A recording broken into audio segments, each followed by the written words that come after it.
They say Freemasonry is about charity, brotherhood, morality. But Marcus Webb discovered the truth. Those are just the stories they tell the world. One night a letter arrived. No return address. Just a time and a place. Midnight, the old chapel. That's where the real work begins.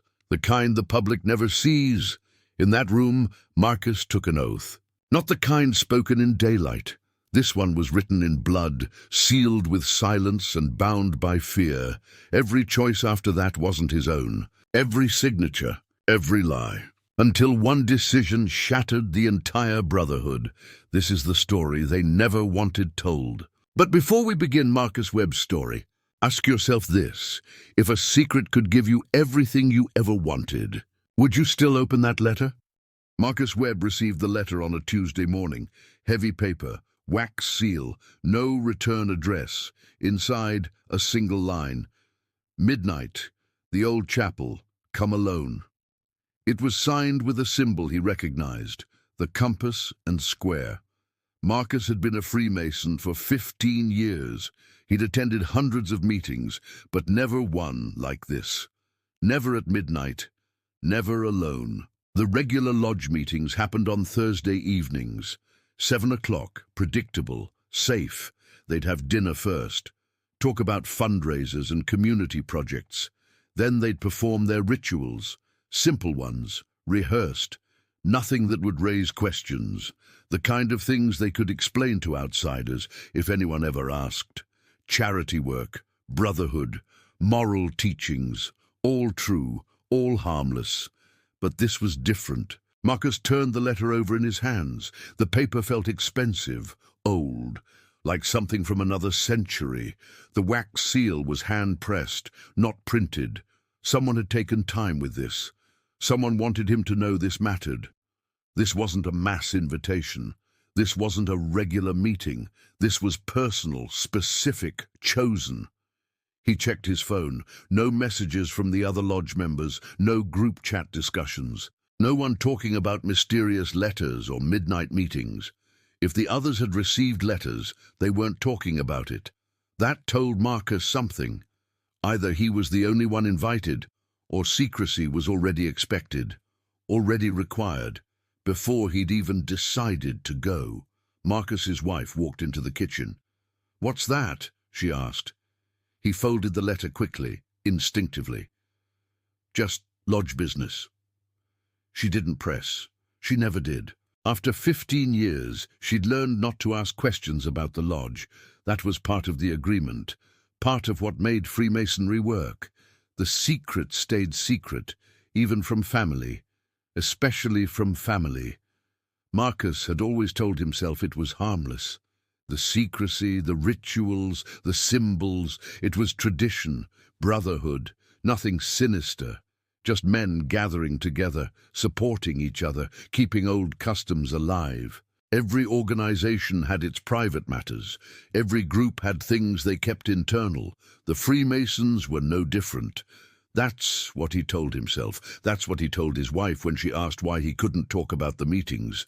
But midnight meetings were different. Midnight meetings meant something else, something the public lodge never talked about, something that existed in whispers and rumors and careful words. Marcus had heard stories over the years, from older members, men who'd been initiated decades ago. They'd mentioned things in passing, late-night ceremonies, special degrees, rituals that only certain members could witness, rituals that required darkness, required secrecy, required the world to be asleep. "The real work happens after dark," one old man had told him once. His name was Thomas. He'd been a Freemason for 40 years. They'd been alone in the lodge library. Thomas had been drinking, more than usual. His words were loose, unguarded. "When the profane world is asleep, that's when we can do what needs to be done.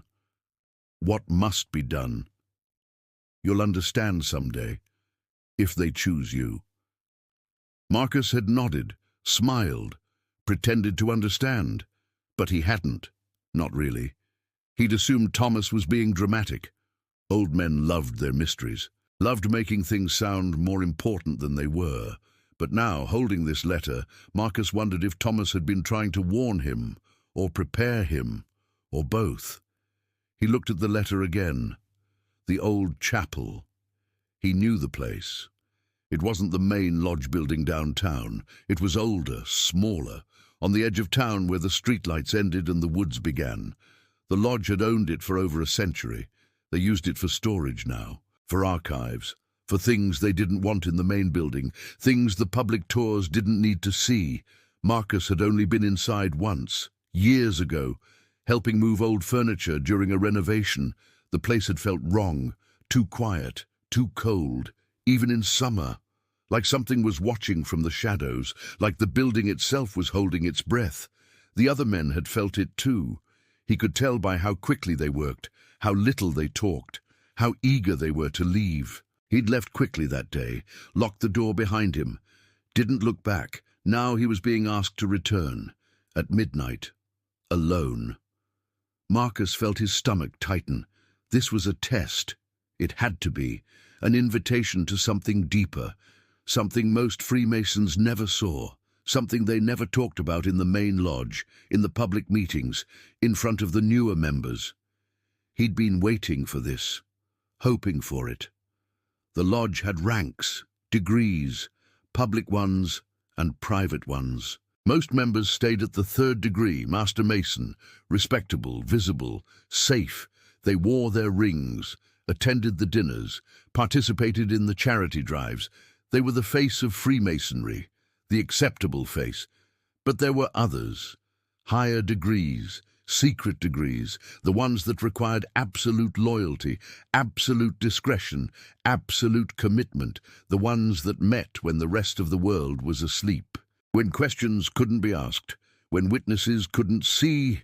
Marcus wanted that. He'd worked for it, donated money, volunteered time, proven himself trustworthy, proven he could keep secrets, even from his wife, even from his children. Now someone had noticed. Someone had decided he was ready, or maybe they'd decided they needed him. Either way, the invitation was clear.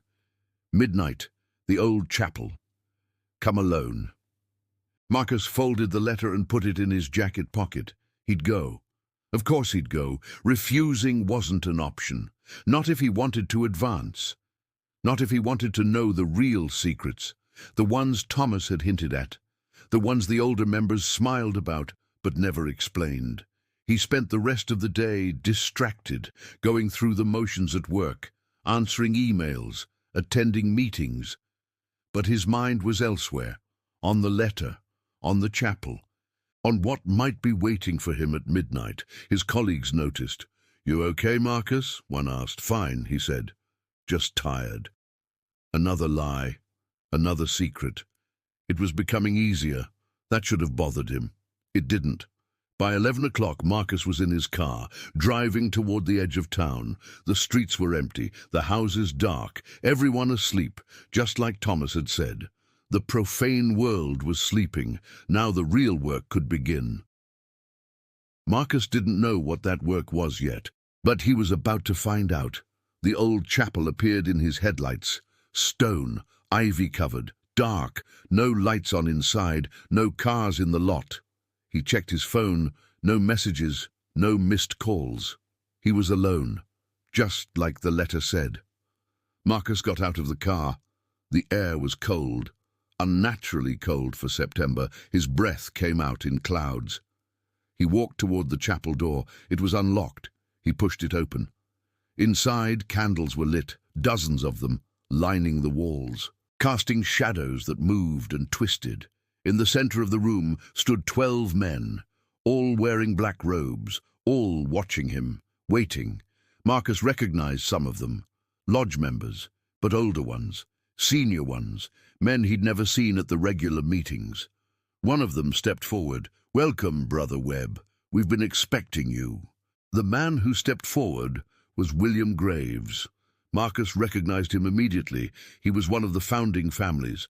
His grandfather had helped build the main lodge in 1923. William was in his 70s now. Silver hair, sharp eyes. He rarely attended the public meetings anymore. When he did, he sat in the back, watching, never speaking. Marcus had always assumed he was retired from active membership. He was wrong.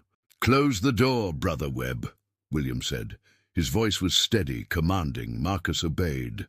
The heavy wooden door shut with a sound that echoed through the chapel. The candles flickered, but didn't go out. Marcus counted 12 men, all in black robes, all silent, all watching him with the same intense focus.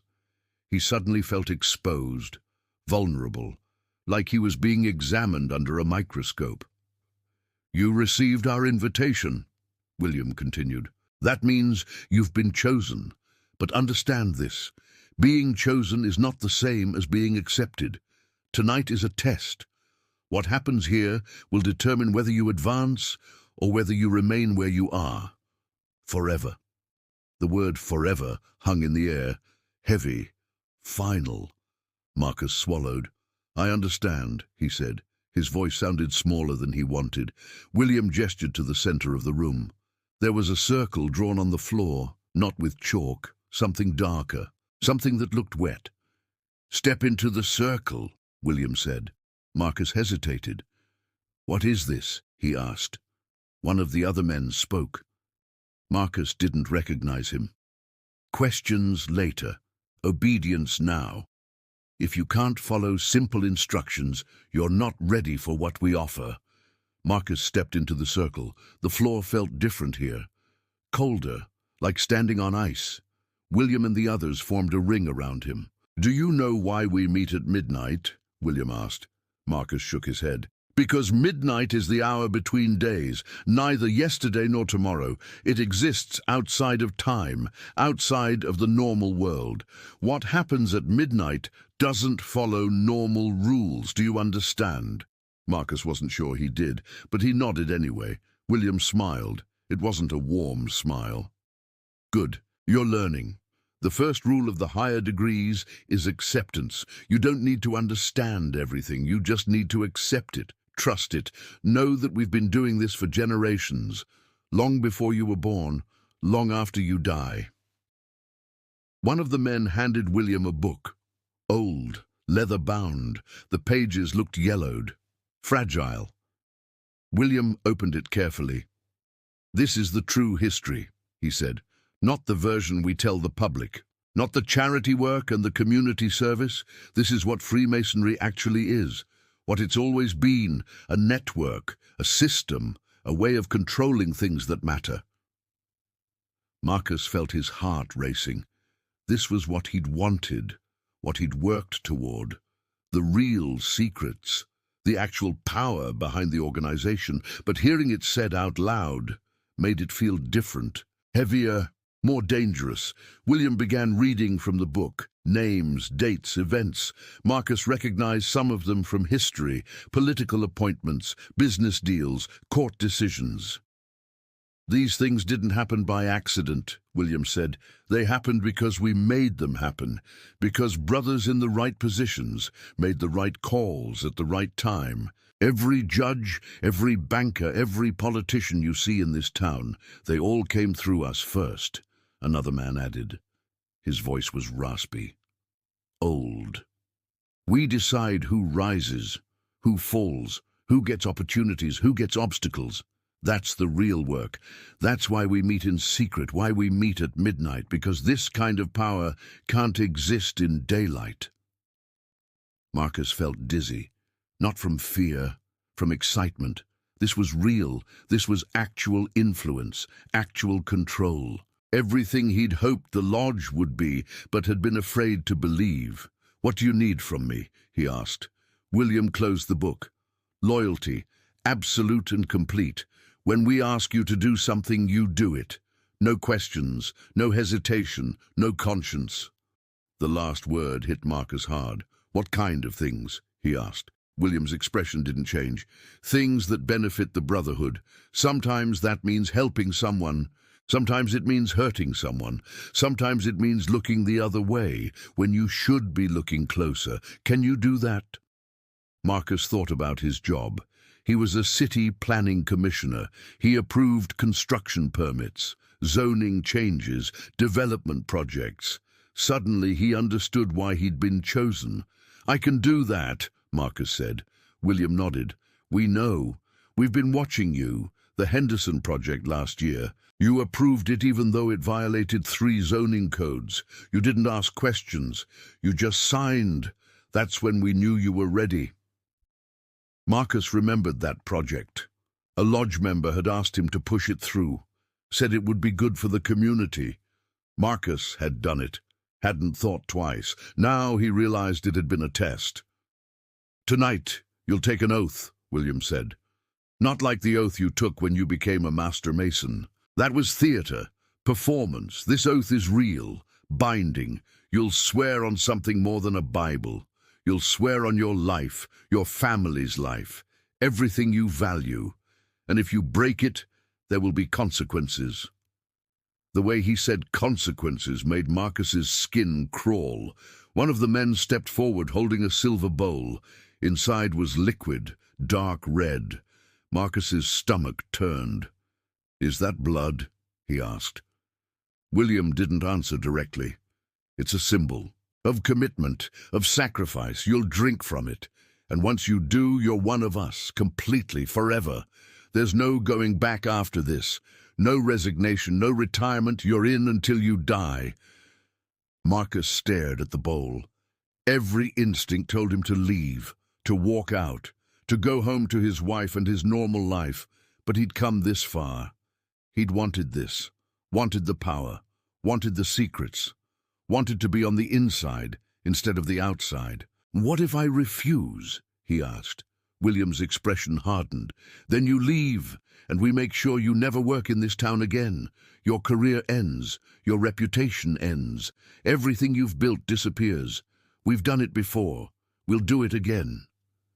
Marcus looked around the circle. 12 faces, all watching, all waiting.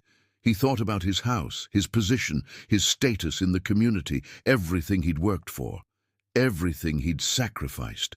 Could he really walk away now? Could he really refuse? William held out the bowl. "Choose, Brother Webb, but choose quickly. Midnight doesn't last forever." Marcus reached for the bowl. His hands were shaking. He could smell the liquid now, metallic, sharp, definitely blood, or something meant to look like it. He lifted it to his lips. William smiled. "Good. Now drink, and become what you were always meant to be." Marcus closed his eyes and drank. The taste was worse than he imagined, but he didn't stop. He drank it all. When he opened his eyes, the men were nodding, approving. "Welcome to the real brotherhood," William said. "Now the real work begins." Marcus didn't sleep that night. He drove home in silence, his hands gripping the wheel, the taste still in his mouth. Metallic. Wrong. He'd brushed his teeth 3 times, used mouthwash. Nothing helped. The taste stayed, just like they probably knew it would. A reminder, a mark. "You're one of us now." His wife was asleep when he got home. He was grateful for that. He didn't want to explain where he'd been, didn't want to lie to her face. Not tonight, not with the taste still fresh. He sat in the dark living room until sunrise, thinking, replaying everything, the chapel, the circle, the blood, the oath. He'd sworn things he couldn't take back, promised things he wasn't sure he could deliver. But he'd done it. He'd chosen power over peace, and now he had to live with it. The call came 2 days later. Unknown number. Marcus almost didn't answer. "Brother Webb," the voice said. It was William. "We have your first assignment." Marcus's stomach dropped. Already. He'd hoped for more time, more preparation. "What do you need?" he asked. His voice was steady, professional, like this was a normal work call, like he wasn't talking about something that would probably destroy someone's life. "There's a development proposal coming across your desk next week," William said. "Riverside Commons, mixed-use residential and commercial. The developer is not one of ours. We need that project stopped." Marcus pulled up his calendar. He'd seen the preliminary documents. Riverside Commons. It looked solid, well planned.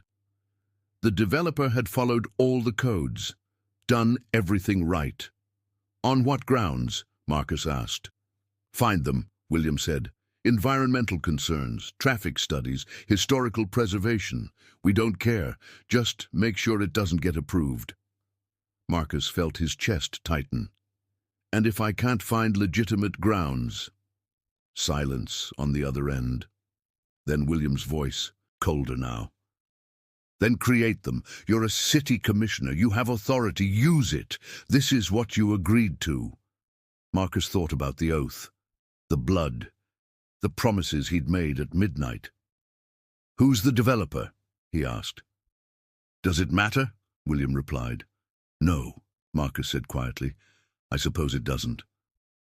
William's tone softened slightly. Good. You're learning. This is how we work.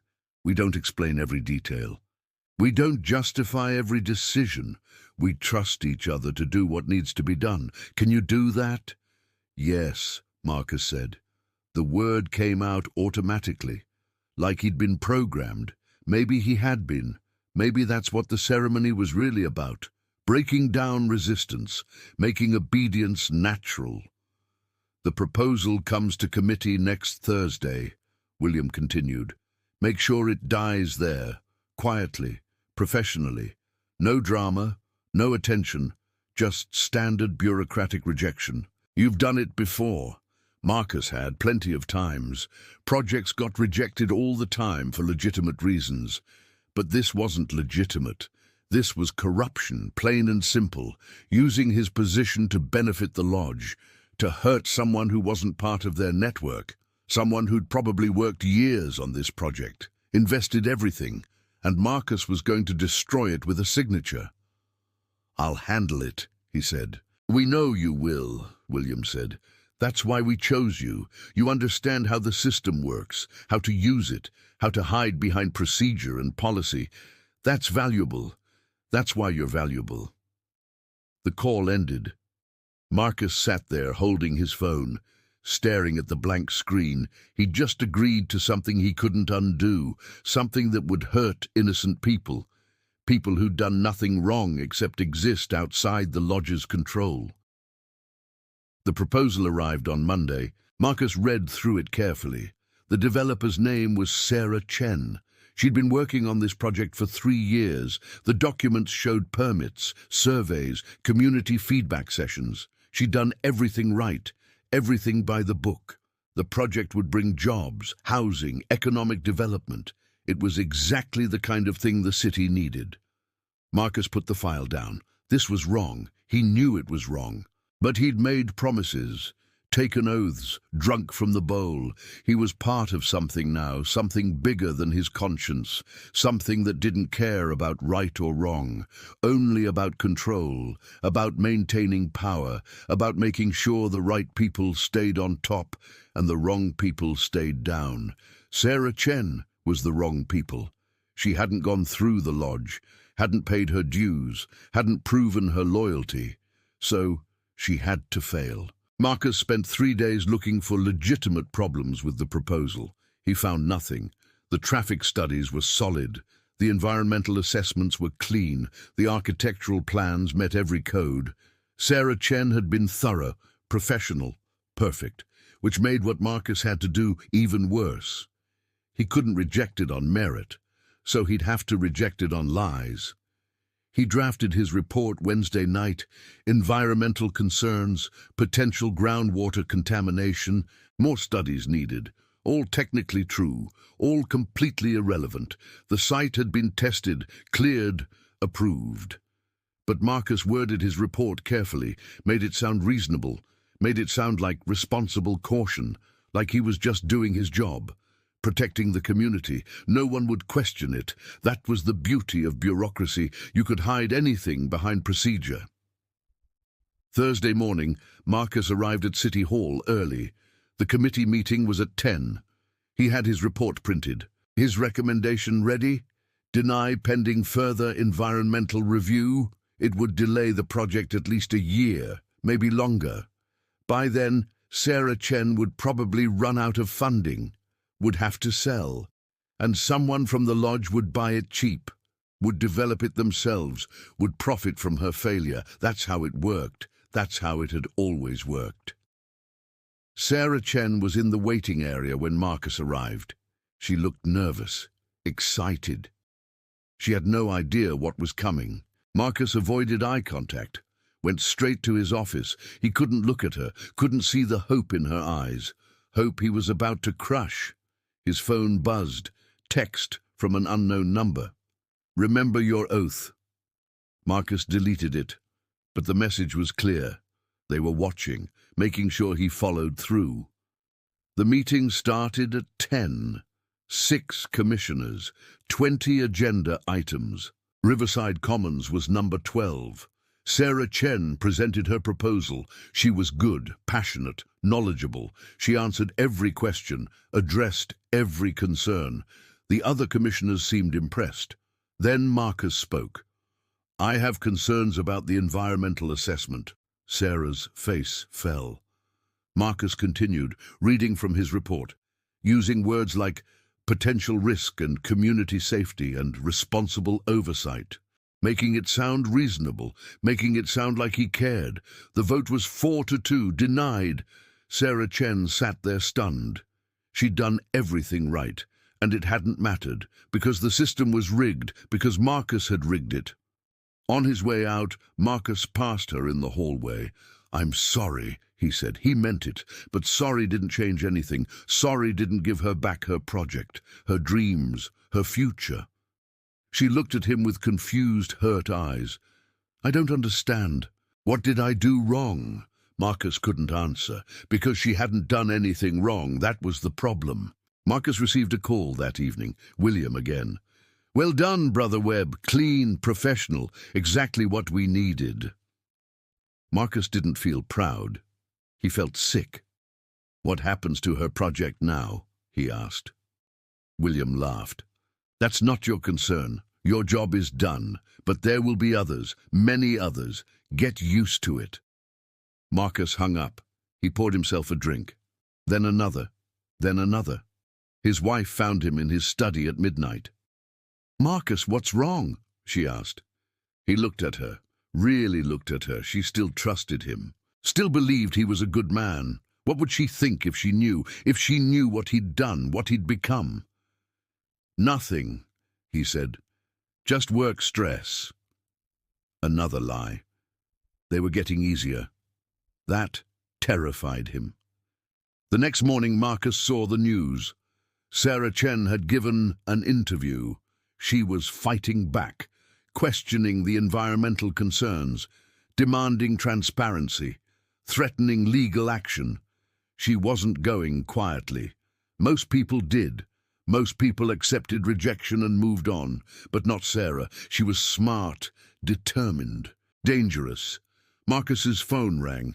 William. We have a problem. I saw, Marcus said. She's not backing down. William's voice was cold. Then we need to make sure she does. We need something on her. Something that discredits her, makes her look unstable, unreliable. You understand? Marcus understood. They wanted him to destroy her completely, not just her project, her reputation, her credibility, her life. I don't know anything about her personal life, Marcus said. Then find out, William said, or we'll find someone who will. Remember your oath, Brother Webb. This isn't optional. The line went dead. Marcus sat there staring at his phone. This was different from rejecting a proposal. This was active destruction. This was hunting someone, digging through their life looking for weapons, looking for ways to hurt them. Marcus had never done anything like this before, never thought he'd be asked to. He spent 2 days trying to find dirt on Sarah Chen. He accessed public records, credit reports, court documents. He found nothing. She was clean, no arrests, no lawsuits, no scandals. She paid her bills on time, volunteered at a homeless shelter, had a spotless record. She was exactly what she appeared to be, a good person trying to build something. And Marcus was supposed to destroy her for it. William called again. Anything? Marcus hesitated. No, she's clean. Silence. Then William's voice, harder now. Everyone has something. Keep looking, or we'll handle it our way. Marcus felt cold. What does that mean? William didn't answer directly. Let's just say there are other methods, less subtle, less legal. We prefer to avoid them, but we will if necessary. The threat was clear. If Marcus didn't find something, they'd create something. Or worse. That night, Marcus couldn't sleep. He lay in bed thinking about Sarah Chen, about what the lodge might do to her. He'd opened a door he couldn't close. He'd made them aware of her, made her a target, and now she was in danger. Real danger. Because of him, because he'd been too weak to say no, too greedy for power, too afraid of consequences. At 3 a.m, Marcus made a decision. He got out of bed, went to his study, pulled out every document from the Riverside Commons file, every email, every note, every record of his communication with William. He copied everything, uploaded it to a secure cloud drive, then he drafted an email to Sarah Chen. You were right to question the environmental concerns. They weren't legitimate. I was pressured to reject your proposal. I have proof. Meet me tomorrow. I'll explain everything. He stared at the draft for an hour, his finger hovering over send. This would destroy him. The lodge would find out. They always found out. They'd destroy his career, his reputation, maybe worse. But if he didn't send it, Sarah Chen would suffer, and Marcus would keep suffering too. Keep lying, keep destroying people, keep becoming something he didn't recognize in the mirror. He hit send. The response came within minutes.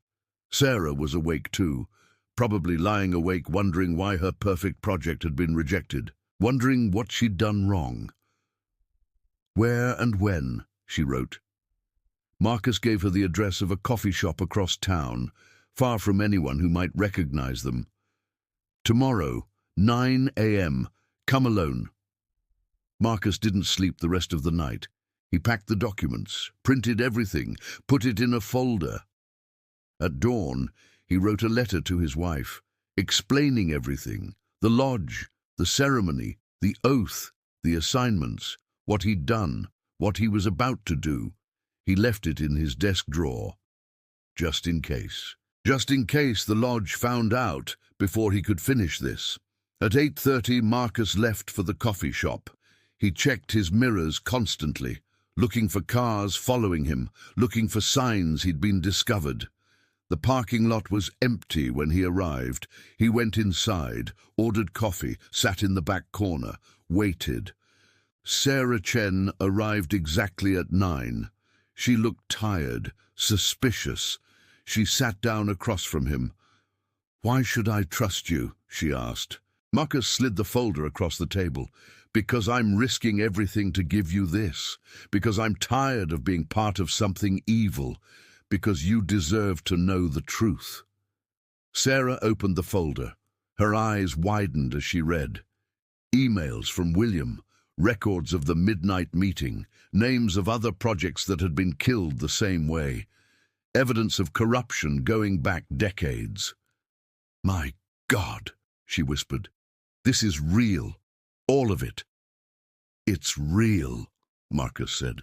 "And it's bigger than me. Bigger than your project. This is how the city actually works, how it's always worked. The lodge controls everything, who succeeds, who fails, who gets opportunities, who gets destroyed, and I help them." "I'm sorry." Sarah looked at him. "What happens now?" Marcus took a breath. "Now you take this to the State Attorney General. You expose them, all of them, and I testify. I tell them everything." "They'll destroy you," Sarah said. Marcus nodded. "Probably. But I'm already destroyed. I destroyed myself the night I drank from that bowl. At least this way, something good comes from it. At least this way they can't hurt anyone else." Sarah closed the folder. "You're sure about this?" Marcus thought about his oath, his promises, his loyalty. Then he thought about the man he used to be, Before the lodge, before the secrets, before the midnight meetings. I'm sure. Sarah stood up. I'll take this to the AG today. Be ready. They'll come after you hard. Marcus smiled for the first time in days. Let them come. I'm done running. I'm done hiding. I'm done meeting in secret at midnight. It's time to bring everything into the light. Sarah left with the folder.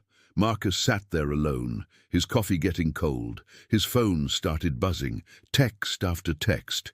The lodge knew. They'd been watching. They always watched. But Marcus didn't care anymore. He'd broken his oath, betrayed the brotherhood, chosen his conscience over his comfort. The door opened. 3 men walked in, lodge members. They sat down at his table, surrounding him. "You made a mistake, Brother Webb," one of them said. Marcus shook his head. "No, joining you was the mistake. This is me fixing it." They didn't move, didn't threaten, just watched him with cold eyes. "You can't win," another said. "We're everywhere. We control everything." Marcus stood up. "Maybe, but at least I'll sleep tonight. Can you?" He walked out, into the daylight, into the real world, the profane world, the world that didn't meet in secret, didn't hide in shadows, didn't destroy people for power. Marcus knew what was coming. The lodge would fight back, would use every resource, every connection, every dirty trick. But he had something they didn't. He had the truth. And in the end, the truth was stronger than any oath, stronger than any secret, stronger than any midnight ceremony.